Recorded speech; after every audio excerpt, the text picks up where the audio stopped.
बिस्मिल्लाहिर्रहमानिर्रहीम एंड अस्सलाम वालेकुम। कैसे हैं आप सब? उम्मीद करता हूँ सब खैरियत से होंगे।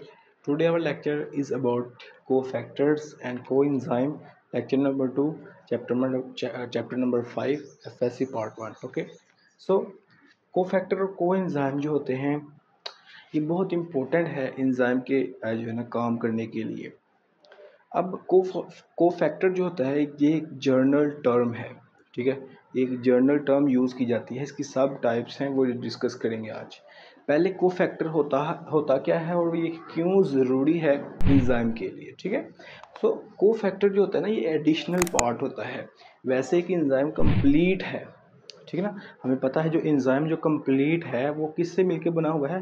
प्रोटीन से मिलके बना हुआ है। अब वो जो प्रोटीन है, जो the protein part of an enzyme, जो कंप्लीट एंजाइम है, ठीक है, उसको हम कहते हैं एपो एंजाइम, ठीक हो गया। लेकिन अगर उसके साथ एक नॉन प्रोटीन पार्ट जुड़ जाए ताकि वो एंजाइम कंप्लीट अपना फंक्शन परफॉर्म कर ले, ठीक है। मतलब होता कुछ यूँ है कि एंजाइम हमारे पास कंप्लीट है, ठीक है, लेकिन उसके साथ एक एडिशनल पार्ट जुड़ना होता है, एक ख़ास पार्ट, एक नॉन प्रोटीन पार्ट जुड़ना होता है, तब जाके वो जो एंजाइम होता है वो अपना फंक्शन परफॉर्म करना शुरू कर देता है।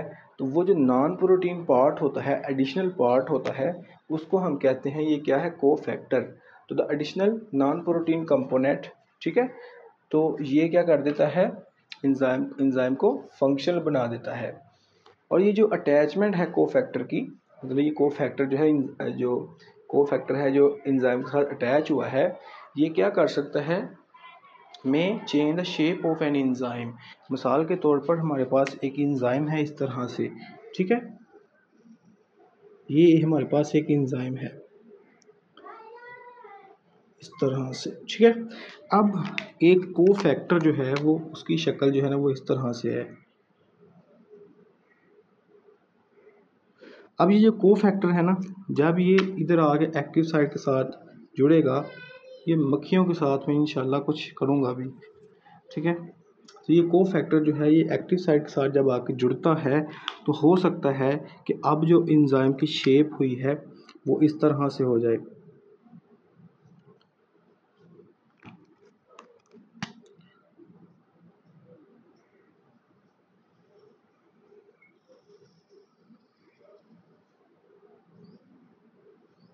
ठीक है। तो ये देखिए एक्टिव साइट के ऊपर जब को फैक्टर जुड़ा तो उसकी शेप चेंज हो गई है, तो ये बात इधर लिखी हुई है। अब को फैक्टर को अगर हम डिवाइड करें तो को फैक्टर जो है वो मेनली इसकी दो टाइप्स होती हैं। को फैक्टर ऑर्गेनिक भी हो सकता है, इनऑर्गेनिक भी हो सकता है। इनऑर्गेनिक जो को फैक्टर होते हैं, ऑर्गेनिक और इनऑर्गेनिक आपको पता है दो चीज़ें हैं। ऑर्गेनिक कार्बन हाइड्रोजन पर मुश्तमिल होते हैं, इनऑर्गेनिक कार्बन हाइड्रोजन के अलावा होते हैं। और जो कार्बन हाइड्रोजन के अलावा जो जितने भी आयंस हैं, मिसाल के तौर पर कैल्शियम, मैग्नीशियम, ये मेटल आयंस होते हैं, ये इनऑर्गेनिक को फैक्टर होते हैं। तो जब ये एंजाइम के साथ जुड़ते हैं तो क्या होता है? एंजाइम जो है वो होलो एंजाइम बन जाता है। इसी तरह अगर ऑर्गेनिक को फैक्टर होते हैं वो एंजाइम के साथ जुड़ते हैं तो तब भी होलो एंजाइम ही बनेगा। तो क्या हुआ कि जब एंजाइम कंप्लीट हो गया, ठीक है, किसके साथ? को फैक्टर के साथ, तो उसको हम कहते हैं होलो एंजाइम। तो एपो एंजाइम एक सिर्फ प्रोटीन पार्ट होता है एंजाइम का, लेकिन नॉन प्रोटीन पार्ट अगर उसके साथ जुड़ जाए यानी कि को फैक्टर जुड़ जाए तो उसको हम क्या कहते हैं? होलो एंजाइम कहते हैं। तो दो क्लासिफिकेशन को फैक्टर की, इनऑर्गेनिक और ऑर्गेनिक की अगर हम बात करें तो मैंने ब्रीफली आपको पहले भी बता दिया था, इनऑर्गेनिक जो होते हैं वो मेटल आयंस होते हैं जिनमें कैल्शियम मैग्नीशियम आता है। तो ये क्या करते हैं असल में? ये नॉन फंक्शनल एंजाइम को फंक्शनल बना देते हैं, यानी कि एंजाइम पहले काम नहीं कर रहा था, लेकिन जब जैसे ही ये जुड़ गए जाके उसके साथ एंजाइम के साथ जुड़ गए तो क्या हुआ कि एंजाइम जो है वो नॉन फंक्शनल से फंक्शनल बन गया। ओके, सो ऑर्गेनिक को फैक्टर्स की अगर हम बात करें तो इसमें जो है वो कार्बन हाइड्रोजन पर मुश्तमिल को फैक्टर्स होते हैं। प्रोस्थेटिक ग्रुप जो है ना, प्रोस्थेटिक ग्रुप ये क्या है और को एंजाइम क्या है ये अभी हम डिस्कस करते हैं। अब ऑर्गेनिक जो होता है ना वो मेनली को एंजाइम होते हैं, ठीक है। अब अगर ऑर्गेनिक को फैक्टर, क्या मैंने बोला? अच्छा, ये जो प्रोस्थेटिक ग्रुप है ना इसको मैं आपको ना समझाता हूँ। इसकी दो जो है ना वो मेन इसके अटैचमेंट्स हैं, अभी समझाता हूँ आपको। अगर ऑर्गेनिक कोफैक्टर, क्या है बोला मैंने, organic cofactor, non protein part organic cofactor जो है वो लूजली अटैच हो इंजाइम के साथ, ठीक है। किस कौन सी अटैचमेंट हो, लूज अटैचमेंट हो, लूज अटैचमेंट, ठीक है। तो लूज अटैचमेंट, अगर ऑर्गेनिक कोफैक्टर की लूज अटैचमेंट हो किसके साथ, इंजाइम के साथ, तो उसको हम कहते हैं कोएंजाइम।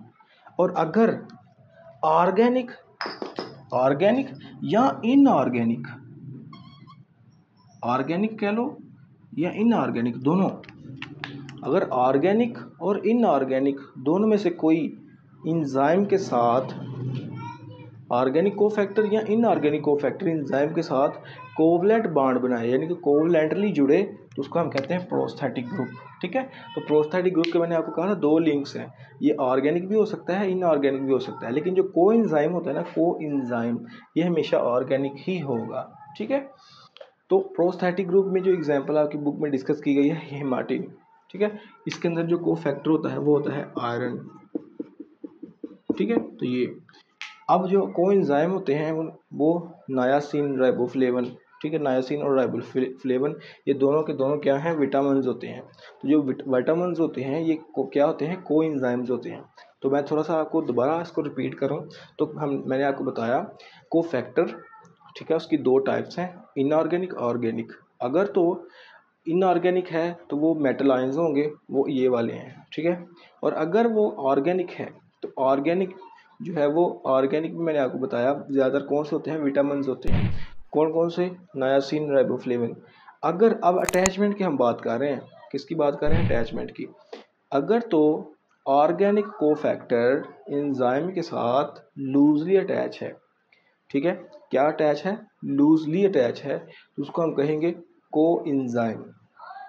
और अगर ऑर्गेनिक कोफैक्टर या इनऑर्गेनिक कोफैक्टर कोवलेंटली अटैच है किसके साथ, एंजाइम के साथ, तो उसको हम कहेंगे प्रोस्थेटिक ग्रुप। सिर्फ प्रोस्थेटिक ग्रुप के अंदर जो एक चीज़ एडिशन ऐड हुई है वो है इनऑर्गेनिक जो है ना कोफैक्टर, वो अगर कोवलेंटली अटैच होता है तो उसको हम कहते हैं प्रोस्थेटिक ग्रुप। तो इसकी एग्जांपल मैंने आपको बताई हेमाटिन, ठीक है। उसके बाद अगर हम देखें तो फंक्शन ऑफ एंजाइम, कोएंजाइम जो होते हैं ये फंक्शन कैसे परफॉर्म कर रहे होते हैं मेनली अपना, ठीक है ना, तो वो अभी हम डिस्कस करते हैं इसके अंदर, ठीक है।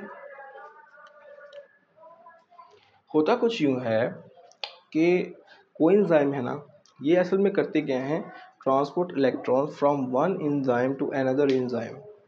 अभी मैं समझाता हूँ आपको इसका भी।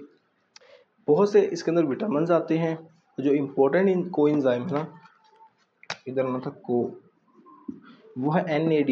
ये क्या है अभी हम डिस्कस करते हैं। अब अगर मैं NAD फंक्शन कैसे परफॉर्म करता है उसके बारे में आपको बताऊं, तो NAD जो होता है NAD, ठीक है, इसमें इसने करना क्या होता है, NAD ने असल में इसने ना H पॉजिटिव को एक्सेप्ट करना होता है, और इसको एक्सेप्ट करने के लिए इसको इलेक्ट्रॉन्स की ज़रूरत होती है। किसकी ज़रूरत होती है, इलेक्ट्रॉन्स की। तो होता कुछ यूँ है कि NAD जो होता है इसके पास पहले कौन सा चार्ज है, पॉजिटिव।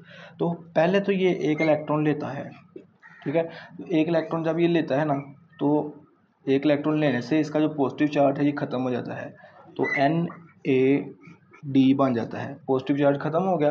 अब क्या हुआ, मैंने आपको बताया कि इसने H पॉजिटिव को भी क्या करना है, एक्सेप्ट करना है, लेना है। अब ये H पॉजिटिव आता कहाँ से है, ये H पॉजिटिव आता है एंजाइम से। तो वो एंजाइम जो होता है ना H पॉजिटिव निकालता है और ये NAD उसको एक्सेप्ट करता है। तो H पॉजिटिव जो है अब इसने आके ना इस NAD के साथ अटैच होना है। तो पहले आप मुझे ये बताएं, इसने पहले अभी अपना पॉजिटिव चार्ज ख़त्म किया है, ठीक है, अभी फिर इसके साथ H पॉजिटिव फिर आके इसके साथ अटैच हो रहा है, यानी कि इसके साथ H पॉजिटिव आके अटैच हो रहा है। अभी अगर H पॉजिटिव इसके साथ आके अटैच होगा तो इसके ऊपर चार्ज ना आ जाएगा H पॉजिटिव। तो इसने तो अभी भी अपना पॉजिटिव चार्ज ख़त्म किया है, तो इसको ये वाला चार्ज ख़त्म करने के लिए भी एक इलेक्ट्रॉन की ज़रूरत पड़ेगी, ठीक है। तो ये इलेक्ट्रॉन ले लेगा और ये जिसका पॉजिटिव चार्ज है ये भी ख़त्म हो जाएगा। तो इससे क्या बन जाएगा, NADH। दोबारा अगर आपको मैं समझाऊं तो मैंने आपको कहा कि NAD जो होता है इसने कन्वर्ट होना होता है किसमें, NADH में, NAD पॉजिटिव में, ठीक है। तो एक इसको, अच्छा इसको कन्वर्ट होने के लिए किसकी ज़रूरत पड़ती है, इलेक्ट्रॉन्स की ज़रूरत पड़ती है और H पॉजिटिव की ज़रूरत पड़ती है। अब ये इलेक्ट्रॉन कितने चाहिए, 2 चाहिए। क्यों चाहिए, क्योंकि एक इलेक्ट्रॉन ये वाला चार्ज खत्म करेगा पॉजिटिव और दूसरा जो इलेक्ट्रॉन होगा वो ये वाला चार्ज करेगा पॉजिटिव खत्म, ठीक हो गया। इसका पॉजिटिव चार्ज खत्म करेगा हाइड्रोजन का और दूसरा इलेक्ट्रॉन इसका पॉजिटिव चार्ज खत्म करेगा। तो एक हाइड्रोजन और 2 इलेक्ट्रॉन, मैं इधर लिखूँ अगर 2 इलेक्ट्रॉन्स प्लस हाइड्रोजन, ये जब आपस में मिलते हैं तो क्या बनता है, NADH बनता है। तो सवाल ही पैदा होता है ये H पॉजिटिव कहाँ से आया, इंजाइम से आया। तो यही मैं आपको समझाना चाह रहा था, ठीक है। तो ये देखें ना, अगर ये H पॉजिटिव ये NAD ले ही ना, ठीक है, तो क्या रिएक्शन हो सकेगा, आगे परस्यू नहीं हो सकेगा। इस वजह से कोएंजाइम की बहुत ज़्यादा ज़रूरत होती है सेल को, सॉरी इंजाइम को। तो ये इस तरह काम कर रहा होता है। तो अब ये जो इलेक्ट्रॉन्स हैं, ये इलेक्ट्रॉन्स किसके पास चले गए हैं, NAD के पास, यानी कि कोएंजाइम के पास चले गए हैं। तो इस वजह से जो NADH है ये एक हाई एनर्जी मॉलिक्यूल बन चुका है। इसकी एनर्जी यूज़ करके हम क्या तैयार करेंगे, ATP तैयार करेंगे।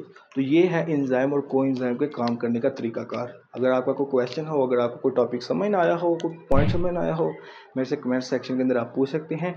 स्टे कनेक्टेड विद मी, मिलते हैं नई वीडियो के साथ एंड अल्लाह हाफिज़।